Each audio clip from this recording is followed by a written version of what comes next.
Hello and welcome to Mind Shifters Radio. I'm Tim Hayes. I'm your host for the first hour. And today is Monday, June 9th, 2025. As always, we're grateful to everyone who's joining us here today, whether you're listening live or through the archives, as we spend another couple of hours teaching and supporting people in using some of the most powerful, effective, efficient, and accessible tools I've ever encountered. These tools are available absolutely free through the tireless efforts of Dr. Michael and Jeannie Rice on the website at whyagain.org. If you go to that website and click on the two words that say Start Here in the upper left-hand corner, it will take you to a page where you can download and read Chapter 24 of Dr. Michael Rice's book.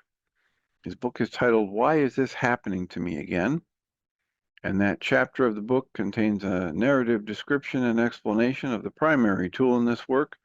That tool is called the Reality Management Worksheet, sometimes called the Reality Management Wake-Up Sheet. And it's a tool I've been using to great effect for over 20 years now to improve the quality of my life and most of my relationships, and to turn any negative emotional experience I have into part of the infallible guidance system that each and every one of us has been given. You can also download the actual worksheet process itself, simple PDF file. Click the link, download it, print it off, copy it as often as you'd like, and use it over and over again absolutely free. You can also download a whole host of audio files of shows just like this one where people have been stepped through the worksheet process. And if you choose to listen to them even repeatedly, they can serve as a powerful tutorial for you to help you get maximum benefit from these tools in the shortest amount of time possible.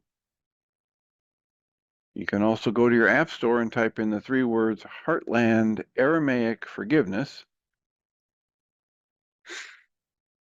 And if you choose to tap on that, it will let you download a completely free and private app. You'll see the glowing heart icon. And if you tap on that, it will download a completely free and private app that contains the Reality Management Worksheet. It contains an abbreviated version of that worksheet process, and it contains a copy of the Dragon Klingon game, which is a wonderful way to introduce these tools to even younger audiences. And here on the Mind Shifters Radio program team, we hope you do all of those things soon and often, primarily because it tends to improve the quality of people's lives the more they actively apply these tools in their lives.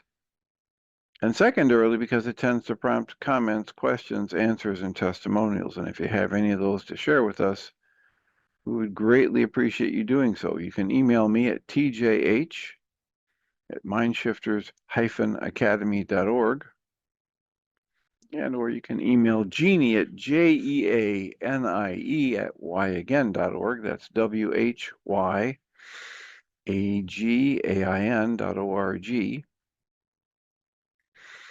And if you choose to join us through Zoom, our meeting ID number is 853-2357-4173. That's 853-2357-4173. And you can join either through phone or tablet or laptop.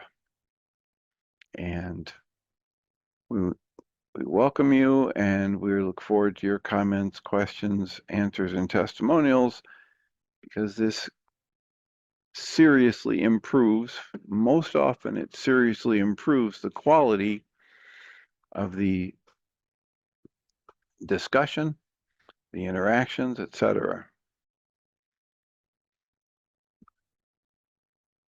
So it's been a weekend, and we're here on a Monday morning. At least where I'm sitting, it's still a Monday morning. And we have plenty of time for comments and questions and requests. We have we routinely support people with doing reality management worksheets, and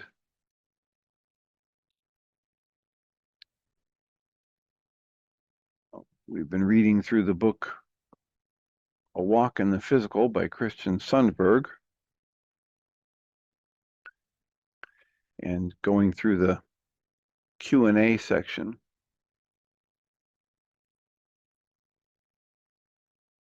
I'm pausing here for a minute because I was thinking about, there was something that had come up over the weekend that I was going to share, and it's just not coming to me right now. So unless someone asks a question or raises a hand, I will return to reading from the question and answer section.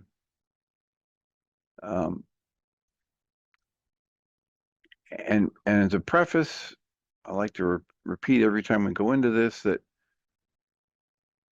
the author, Christian, says the kinds of things we're talking about here go way beyond words instantly. So it really doesn't make any sense to start thinking about this is right and this is wrong. The second thing he says is he is a very flawed spiritual seeker, just like all the rest of us, and he's offering these thoughts about these questions and the answers that have come from his guides, etc., his meditative insights. He's just offering it as grist for the mill, something to help you pose your own questions and come up with your own answers.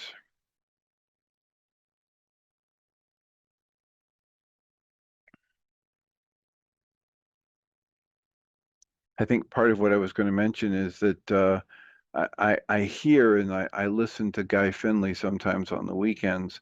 I hear the irritability creeping in even more than it has in the past, and I think it's probably just a result of all the stress he's under, because he's going to be closing his foundation and selling his home and moving to Florida, and he's a human being, and he's got limitations on how much he can do within a certain period of time, just like all the rest of us. These constraints sets that Christian talks about that we willingly take on when we come into the physical. And so it means there are limits to what we can do physically, mentally, and emotionally. So the last question that I think we read this one, but it's so useful because I want to get us thinking again about how even most of these questions are coming from that dichotomous thinking. It's either black, it's white, it's right, it's wrong. And so many of these questions are just ridiculous questions because the premise or premises that the question is based in aren't valid, or they don't hold at all levels of actuality. So the question here is, if our souls are already perfect and already know everything, which is what, is often said about when you're looking at the deeper spiritual teachings, they say you're whole and complete just as you are. There's nothing of value that can be taken from you and nothing of value that can be added unto you. When you're in a non-physical state, you realize that you're connected to everyone and everything, and you've got access to the whole body of knowledge. So then it says here, if our souls are already perfect and already know everything, why do we come to this life for experiences and growing up? After we die, if we will wake up and understand everything, why do we need to have earthly life experience? And why do we need to wake up again to do that, to learn that which we already know? And his answer is, those first two statements sound paradoxical, but actually they are not. The soul evolves an experience vocabulary as it ushers itself into new experiences. It evolves.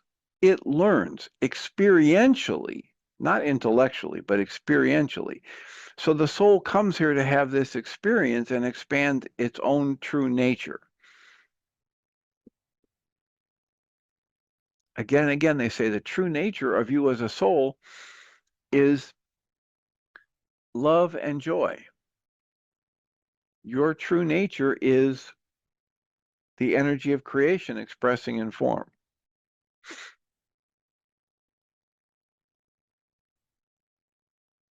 And meanwhile, the soul is simultaneously perfect. And at the soul level, it has access to all information. However, all information is not the same as all experience. And the learning that we come here to do is experiential, not intellectual. And as I say that, I think about how over the weekend I was at a poetry share, and the poem I shared was from Andrea Gibson, the For the Days I Stopped Wanting a Body, and her just wondering about how miraculous it is to have chills when you're cold and sweating when you're hot, and to be achy and sore after a long, hard day of work, and how all of those experiences are things that an entity in the non-physical can't even imagine. So the answer to the question is, it isn't this dichotomous right, wrong, good, bad, up, down. It's that we either know everything or we don't. It's that we can have access to an intellectual knowledge when we're in this non-physical realm.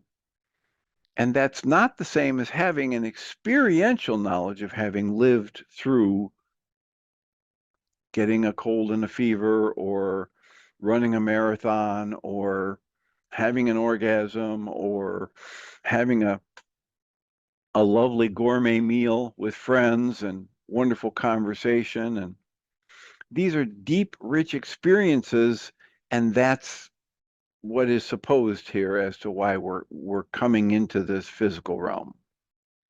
The next question reads, if our souls are already perfect, why do we need to come and be physical and work towards ascension? Do we need to evolve? And he writes, beingness itself is already perfect. There's nothing the soul actually, quote, needs, close quotes, to do. Then as the soul chooses to engage realities of form and realities of duality at any given, quote, time, close quotes, it's only in that moment, it's only so good at actualizing its true loving nature within a given context, within all of these restraints and constraints of the biological and the physical world. And so if I want to get better and better at being able to actualize my true loving nature, even when, as Michael Rice would say, the stress is up and the chips are down, as the soul integrates experience and evolves its ability, strengthens its ability to wield its intent, to make choices based on love rather than fear, as that happens, a tremendous expansion of capability, joy, and love occurs. All that is expands to become even more. That process is not required. However, it is chosen because the soul decides it's worth doing so. To participate in the expansion of joy is not required. However, joy is its own reward. So you could, and I forget, I'm certain that Way of Mastery has several very powerful statements about this. It's not a mistake that you came here and to have a physical experience, and you didn't need to come here to have a physical experience. It's a choice. And if you choose it, it's okay. If you choose not to, that's okay. You know, there are people who have a really hard time with the idea that all events are neutral. And yet, some of these great teachings point that out. It's okay if you choose to come and have a physical experience. It's okay if you don't. The next question he offers is, what do you mean when you say the soul expands? That sounds abstract. What does it mean specifically? So remember, the words we're using are just kind of hinting at an experience. The word is not the thing. Your thoughts about an experience are not the same as the experience, etc. And Christian writes, the expansion of being, capital B, being, cannot be accurately described in words. As a crude metaphor only, he says, imagine spirit as an energetic substance that can be refined through exposure to experience. The stresses of physical incarnation cause a high pressure environment that permits what you might call processing of that substance. It's not simply the pressure itself, though, that causes the change. This is all in how that living substance chooses to wield its intention. Through that experience, the interaction between how it meets and deals with that pressure and the pressure in each and every moment, it creates a different outcome. Even more crude metaphors might be that dough needs to be kneaded and punched and stretched in order to be made into bread. Or a tree needs to be exposed to wind and elements to grow strong. Or coal needs to be exposed to high pressure to become a diamond. So as the soul evolves, its ability to personally know and understand, and importantly, to experience certain things grows. In knowing extreme depths, it knows extreme heights forever. In being able to meet the extreme depths with rightness of spirit, it is able to apply that rightness of spirit in incredible ways in other reality systems where there are fewer constraints. Depending upon the reality system and the quote rules, close quotes, of that system, that ability may mean powers or creativity that are comparatively godlike to the less evolved beings. Ultimately, though, the journey is not about power. The journey is about love and joy. For love and joy are the ultimate power. The level of refinement that is, quote, achieved, close quotes, by another being is clearly perceivable in other reality systems as that being's, and he puts this in quotes, qualities of essence, close quotes. And these qualities of essence can be seen, can be felt through this telepathic communication that happens. That's what essentially this whole book was based on, is that Christian has a memory of being in the non-physical and having this telepathic experience of another spark of divine awareness that had a whole different level of refinement. It had this essence of consciousness clearly had been through some things and come out the other side more loving, more expansive than anyone or anything that the consciousness that is now called Christian Sundberg had had exposure to.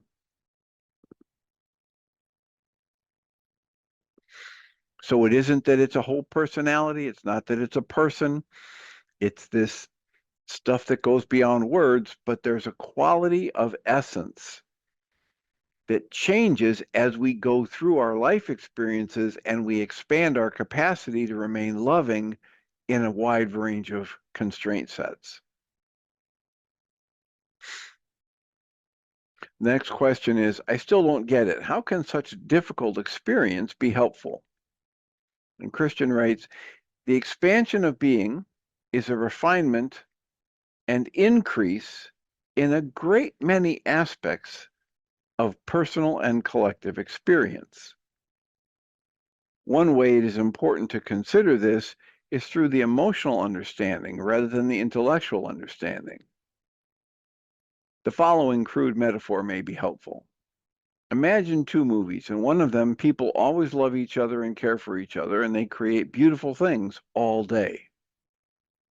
Now, most people would find a movie like that nice, but perhaps boring. In another movie, a hero struggles and fights her way through lots of extreme challenges. In particular, she's facing her own fears.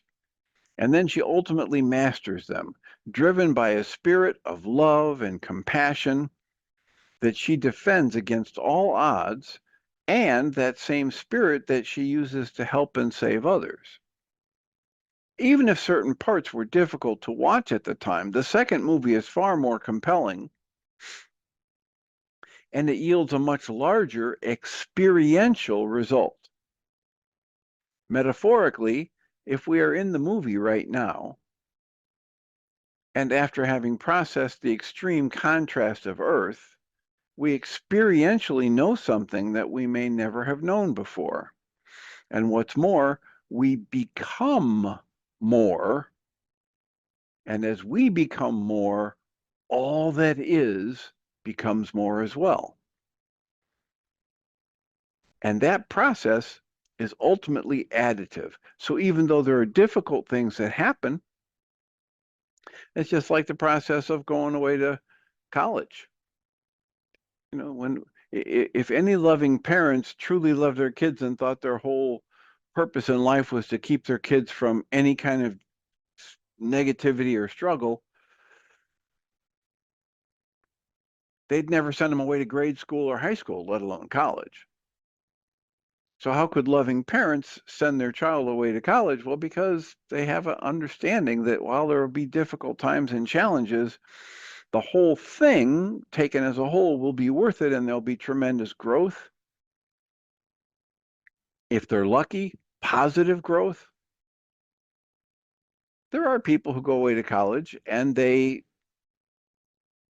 have a horrible experience, and or they get triggered to depression, or they have a psychotic break because of the stress, and they are never quite the same. That does happen too. However, vastly more often, the vast majority of people who go through the college experience and come out on the other side are glad they did. And they're whole different people, and they have more capacities and more skills, and certainly a deeper, richer library of experiences, even if they don't like the fact that they went to the school. They learned and they grew through the process.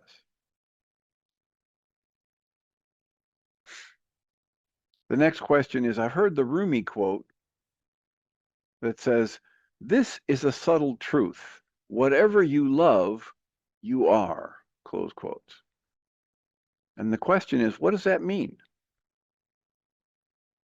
And Christian writes, pick something that you love.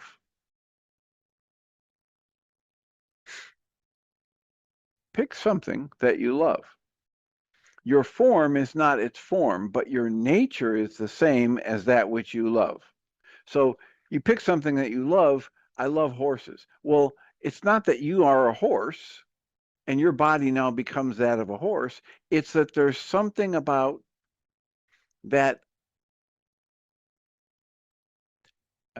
that creature that you might call regal, you might call powerful, you might call free-spirited, you might call energetically in tune. There's something about that in you that draws you to the horses. Not the form, but the energetic impressions, the way in which that energy of love and joy gets expressed in the world. Something about your nature is the same as some aspect of the nature of whatever it is you love. I think that the last sentence, which is that which has been expressed as the wonderful thing that you love, is the same as what you have that you are expressing in the world. But to put this another way, when you look at that thing and you love it, the love that is shining forth is really ultimately what you are. The energy of love, this ability to extend that love, that's your true nature. He says, take, for example, when you see a glorious sunset and love it for its beauty, it's because beauty is your true nature. And you are appreciating the deep essence of what is and how it has expressed itself here as a beautiful sunset. You relate to it because it is your true shared nature. You are a beautiful aspect of the power of life expressing in form. That beauty, now expressed, is what you are as well. And that's why it feels like love and beauty, because it resonates with you as you actually are. The form, your body, or the image of the sunset is not the fundamental thing, but the beingness, which is full of life and expresses itself in so many wonderful ways, is what you are as well. And you are appreciating it in the form that you currently have and in the form that you see that resonates that in you, that you love.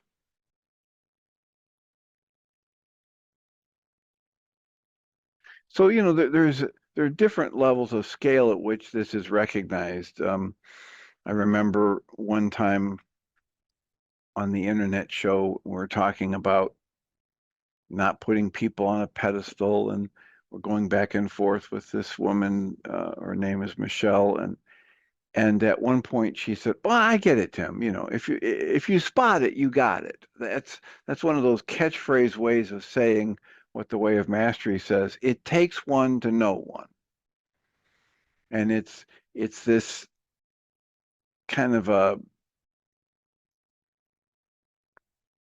pop psychology thought about we're all the same. But at different levels of scale, in deeper and deeper fundamental truth, we come to have this resonating, vibrating experience of the deep truth behind that statement.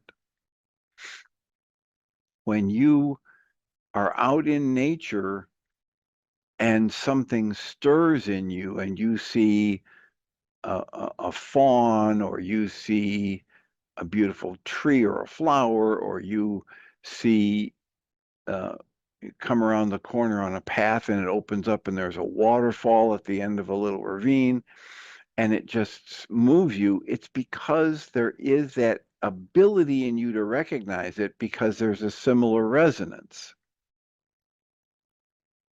And the same kind of thing happens in a different way. So if somebody is angry and brooding and bitter and resentful, and they're stomping through the same territory, and they come around the corner and it opens up and there's a ravine at the end of which there's this little waterfall, that person who is so absent and distracted because they're so focused on the thoughts in their head and the bitterness that they're generating,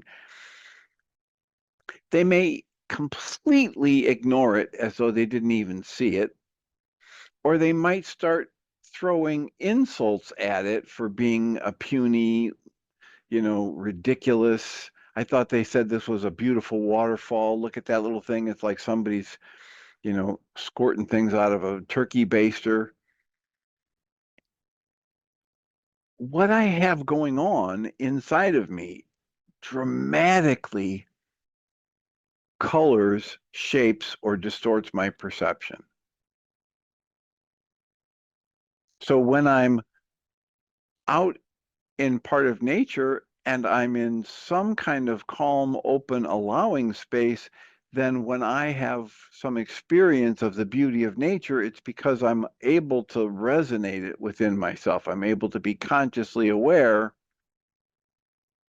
that there's a connection here.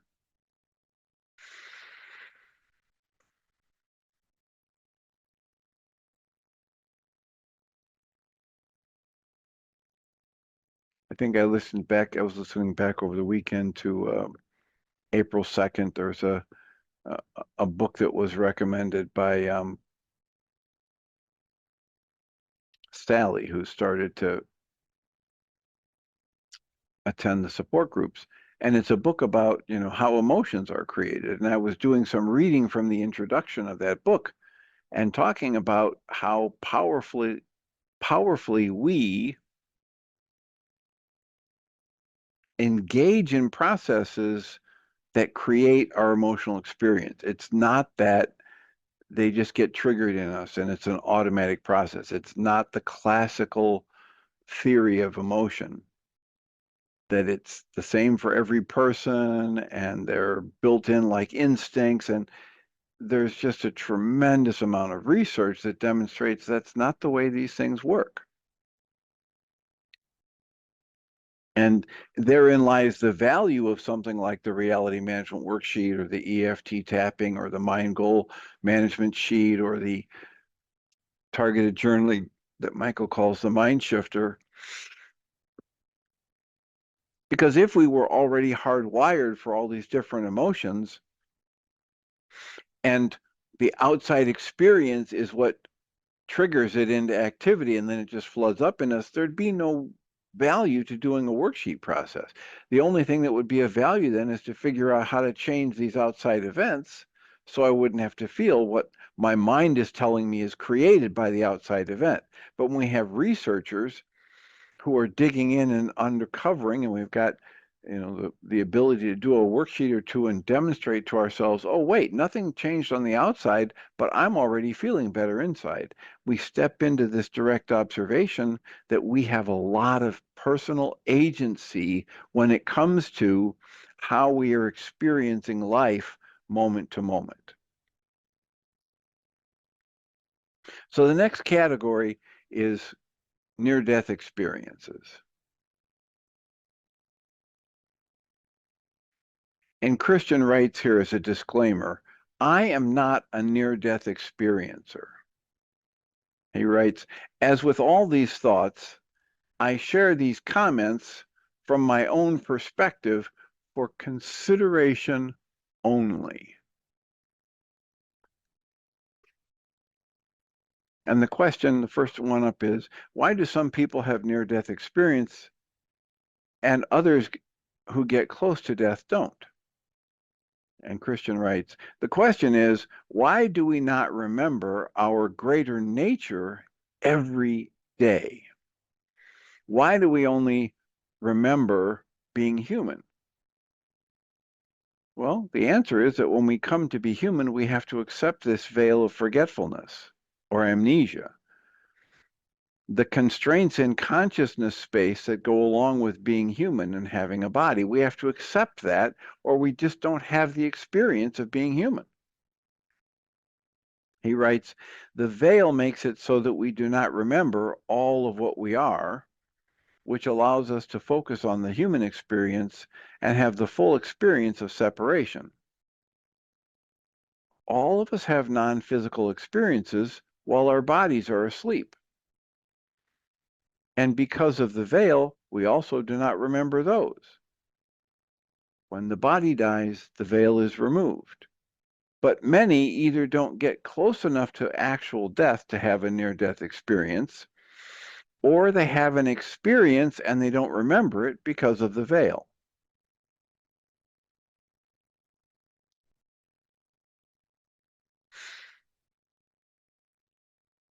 Next question is, why are near-death experiences unique? Why isn't the content of near-death experiences always the same? And Christian writes, the reason near-death experiences are so different is because the thing that is actually fundamentally real is consciousness or spirit itself. The forms that consciousness experiences, the objects, the environments, the ideas, these things are not fundamental. They change. In our own reality on Earth, we have an apparently shared objective reality. Technically, he writes in parentheses, technically it's the experience of a shared reality rather than a fundamental place, close parentheses. So what he's saying is that we're having a shared experience of life on Earth, but the only thing that's truly fundamental about it is our consciousness, not what we're calling the energy that has been coalesced into the physical, because it's been so slowed in its vibrations as to become perceptible to our five senses.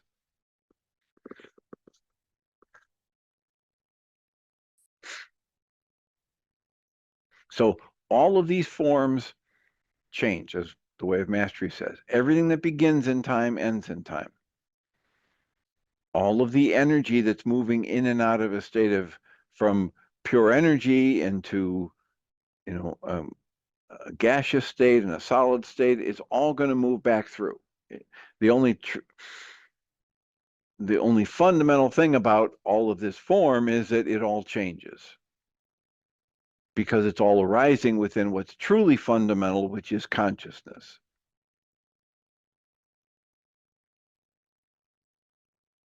So then he writes, but there are other reality systems where they have different, quote, rules, close quotes. And some of those other reality systems are far more responsive to the nature of the individual. They are generally much more responsive to belief and thought and intent. In the course of a near-death experience, differences in individuals and their human experience become apparent in the environment of those more responsive reality systems. So what if a more responsive reality system was one in which, when I thought about a juicy, perfectly ripe red apple, it showed up in my hand? And then I could either give it to somebody or eat it myself and have the direct experience of it. That's what he's talking about. This is outside the physical realm, or in different levels of reality. The rule sets that apply are different than the ones here. So in this reality, my just thinking about an apple doesn't produce an apple in my hand. But there might be other realities in which, as soon as I think about something, my intent and my thought and my desire for it creates the experience from me, full-fledged experience.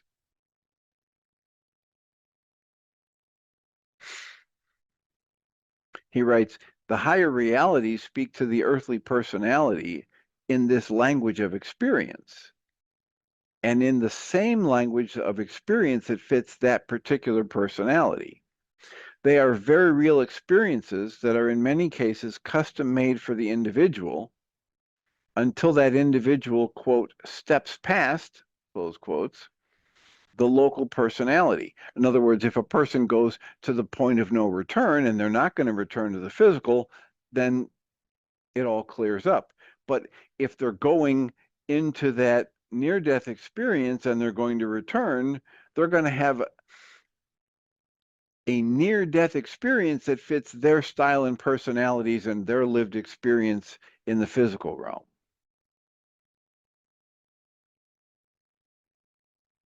So he says, put another way, higher reality systems are thought responsive and belief responsive. So while earthly assumptions and beliefs still define reality for the individual, the apparently external environment of those realities will interact with the personality in a way that gives that person the best translation for that individual. And he says here, this isn't a side note. That doesn't mean those experiences are not real. Indeed, experiences of higher systems are commonly perceived as far more real than the experience we're having here in our physical world. And still, near-death experiences do share many characteristics.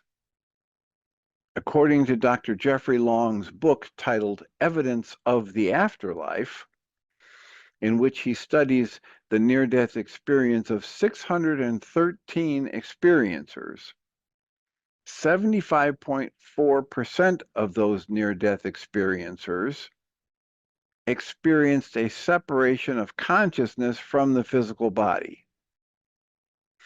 So out of 613 subjects who'd had a near-death experience, 75+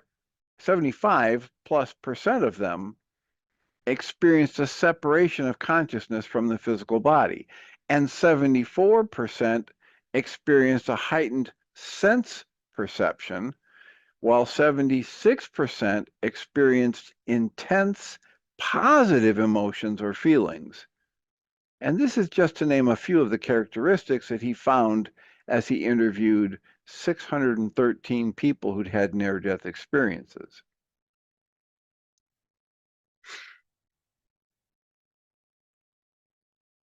So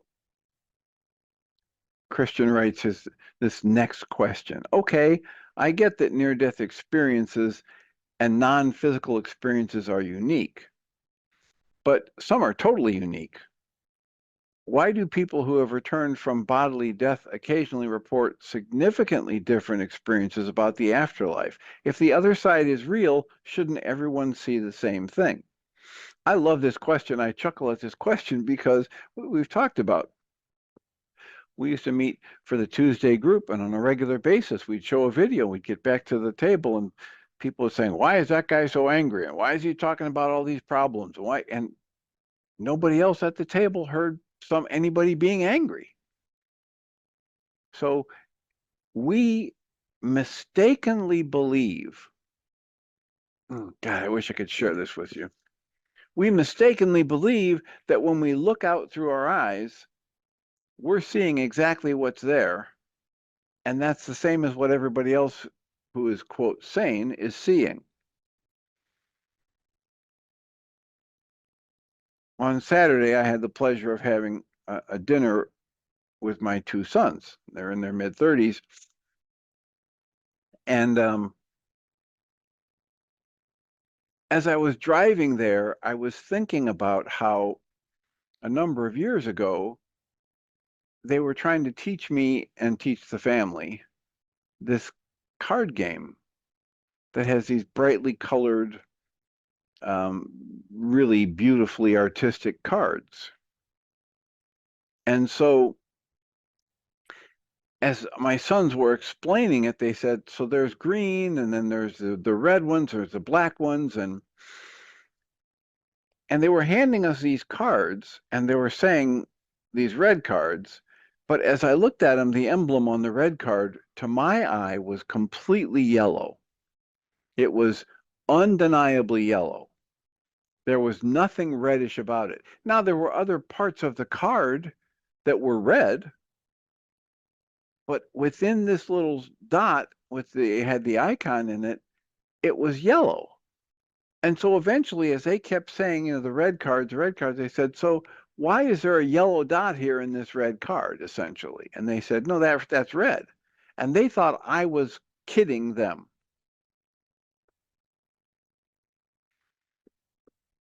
So we looked it up on the internet. They thought I was colorblind. They had me take a colorblind test. I'm not colorblind.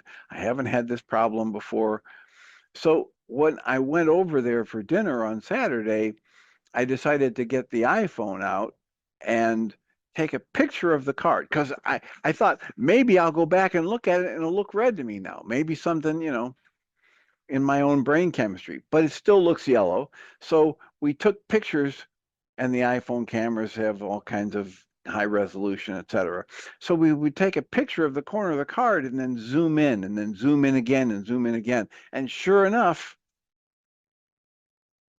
it still looks yellow, but if you zoom in enough, it starts to have a pinkish or an orangish tone to it.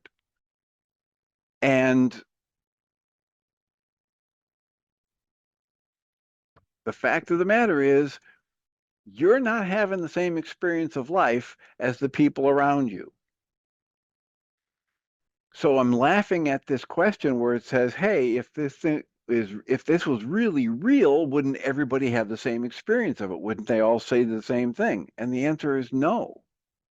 That we are also actively creating our own life experience. You know, Michael Rice likes to quote that the summary result from the CIA website on perception, where they're summarizing it's either a book titled or the chapter of a book that's titled, Why Can't I See What's There to Be Seen? And the summary of it was that your perception does not record reality. Your perception creates and constructs your reality. And this is why we can have so many different experiences in the individuals when they've all been together through one actuality. So the answer to the question, as best as Christian can come up with it, is to say consciousness itself is the fundamental thing. And consciousness can engage many different reality systems. When we are freed from the local human constraints, there's a huge variety of possible experiences because, among other things, number one, the larger system is nearly infinite in its variety and capability. Number two, we often need to process our recent, highly unique Earth life, and we're often engaged through the experience language of what we had here in the earthly life.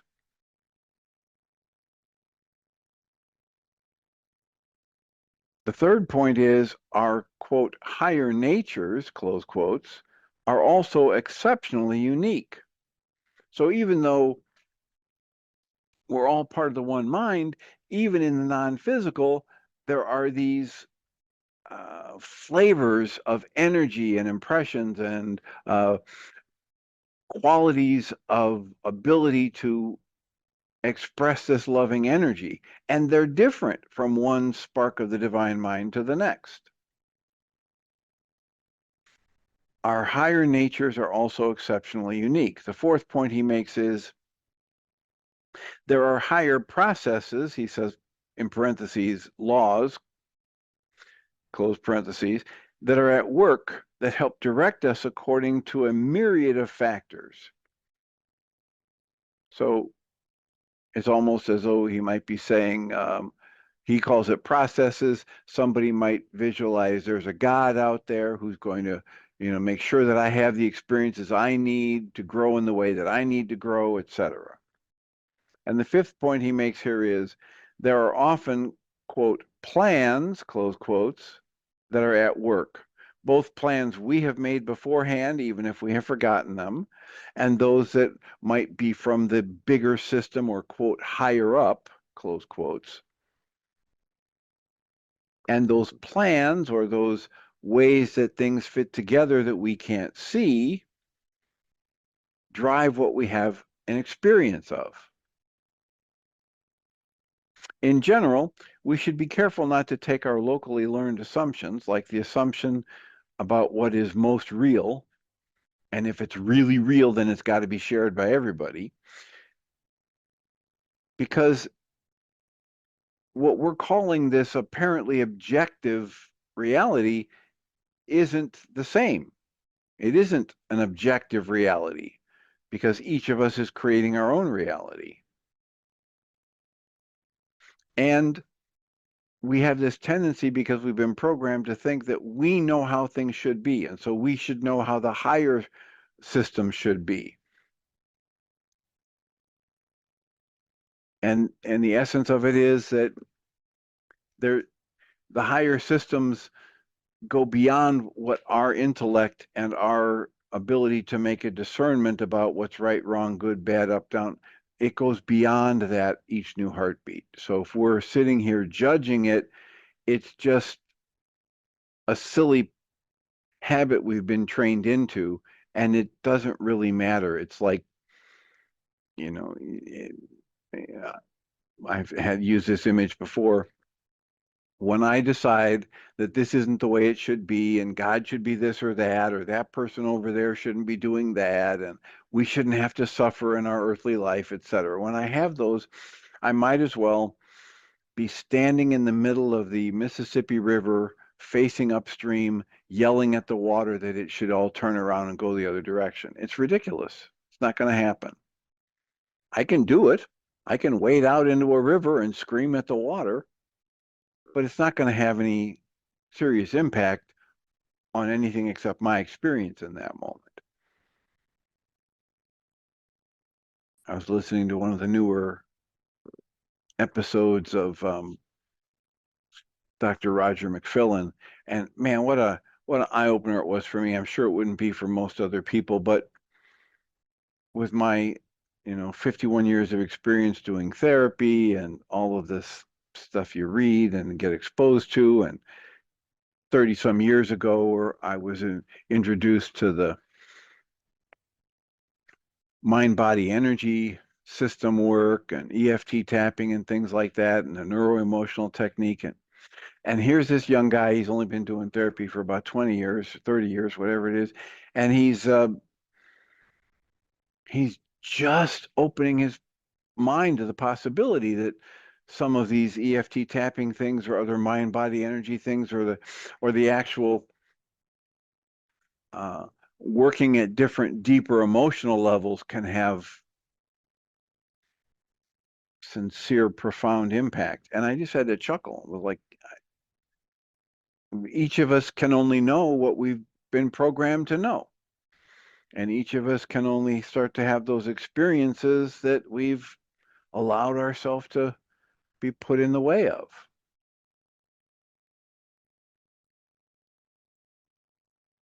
So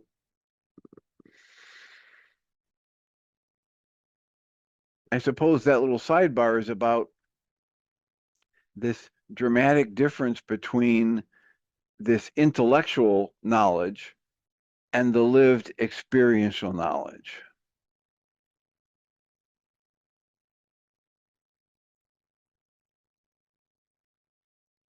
And that just brings me right back full circle to the idea of what the Way of Mastery calls us to in the third lesson, which is it calls us to a willingness to at least question, if not dismantle and withdraw our identifications away from judgments at every level.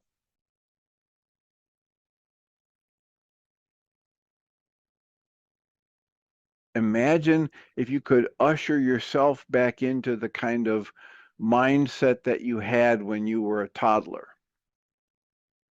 and you weren't full of judging right, wrong, good, bad. As a crawling infant, everything you could get your hands on, you would just put in your mouth to start experiencing it through the touch and the taste and the texture. And often, if you're like most toddlers, you would put things in your mouth that most adults would be horrified at because they're judging it's bad, it's wrong, it's dirty, it's not clean enough, etc. And yet you just went for it. And you learned through the direct experience whether you preferred to have that object in your mouth or its taste or whatever, or you didn't prefer it. But it's okay either way. So what if you could, as an adult, usher yourself into the pattern of thought, the kind of gateway for experiencing life that says, oh, so this has happened. What are my options for interacting with this flow of life? What ways might I choose to respond to this that would help me express my true loving nature or help somebody else who's going through this go through it more gently, more lovingly, more with ease? What if the possibility exists for reprogramming your intellectual garbage can, as the trivialities that have been shoved in your intellectual garbage can, as the way of mastery would put it? What if you can reprogram? What if you can or you can dump some of that stuff out? What if you can put yourself in the most open, allowing space possible, as we try to do every time we do the forgiveness pattern? What if you could do that moment to moment in your life, asking to be taught by the moment rather than labeling the moment as bad or wrong or perfect, or just to be in the flow? That's what we're being invited to do. And we're being invited that way with Michael Singer's work, Guy Finley's work, Gail Ellen Hoffman's work, to some degree with Michael Rice's work. Cancel everything you think you want, your trifling treasures put away, and leave a clean and open space for the Christ mind to come. That's how I talk about it in the Course in Miracles. Shebag, cancel, dismantle, drop, put down. That's the word that came through from the ancient Aramaic, got translated as something else and then something else, and eventually came to us as forgiveness. So here's hoping that this is somewhat useful. I'm grateful as always to everybody who's here. I'll just remind people that there will be a show Tuesday, Wednesday, and Thursday this week, and then I will be off for the next, I'll come back on the 24th. But I'll remind us all that we come from love. We're made of the stuff we call love. We actually are love, and everything else is false. And hopefully Michael and Jeannie will start their show in just a moment.